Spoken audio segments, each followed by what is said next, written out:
Okay, this is my 2011 Kawasaki W800, owned since new, bought from Alf's Motorcycles in Worthing. They actually had to get it out of the shop window for me. It was one of the first in the country. I've owned it 7.5 years now, and well, let's have a listen to what it sounds like.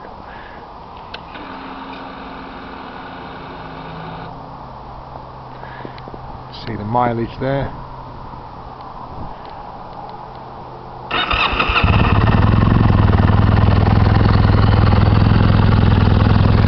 A Motad full system on it, stainless steel. I have got some standard pipes in black, which are taken from a 2015 final edition. Actually, I think it's a special edition, black edition. The standard pipes I had originally with it, I modified to the extent that they were excessively loud, and eventually ended up throwing them away. Motad system is designed to work with no ECU modifications, no other modifications, although it has got the Japanese spec covers there. It's quite warm actually, shouldn't have done that, which you've noticed don't have the little pipe on, which is to cheat the emission regulations. They have the pipe on there to inject fresh air when the bike's on the overrun, which is why you get a lot of popping and banging on a standard bike if you put on aftermarket pipes. With this you don't. You get a nice little bit of popping and banging, which is reminiscent of an old British bike. As you can hear, it sounds lovely.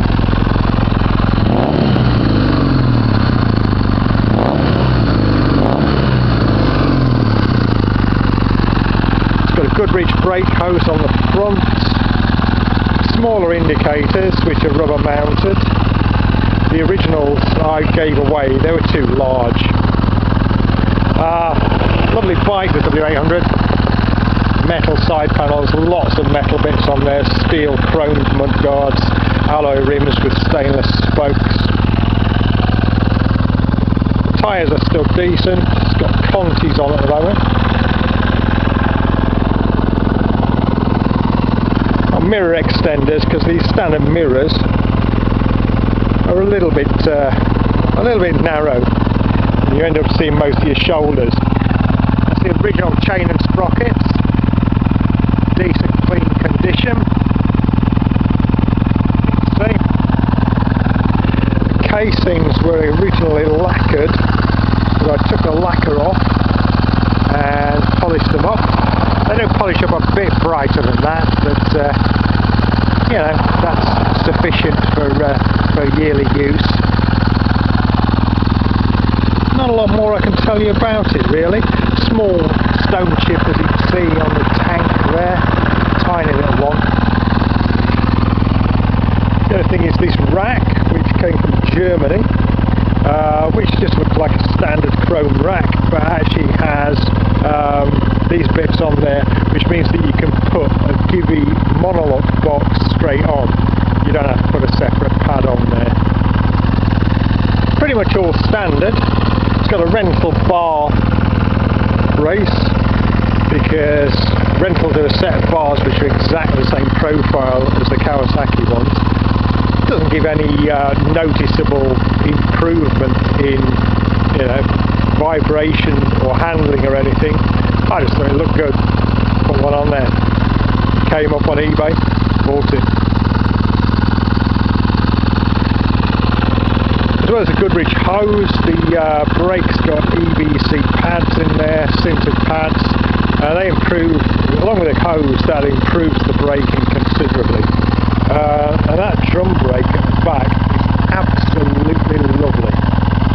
That is great. It's great having a drum brake at the back. Shocks are standard, forks are standard, apart from being painted black on the lowers. That was just because the W650 came with black lowers, and I like the look of those, so I changed this accordingly. That's it. It's been mine for 7.5 years. done just over 21,000 miles, equivalent to just over 3,000 miles a year. It's been to the Isle of Man TT twice, been around the Isle of Man TT circuit several times, and handles great, handles like an old Brit bike really, which is as you'd expect. Lovely bike. Unfortunately, due to a medical condition, I can't ride it anymore. When I got it, I took the mud guards off, I took most of the metal work off, we prepared it all with ACF50 and under seal and wax oil, intending to keep it forever, but sadly I can't now, so it's up for sale. Anyway, somebody else is going to benefit from it, and I hope you've enjoyed watching this, and I hope you're going to dig deep in your pockets and buy it. It's a lovely bike, look after it.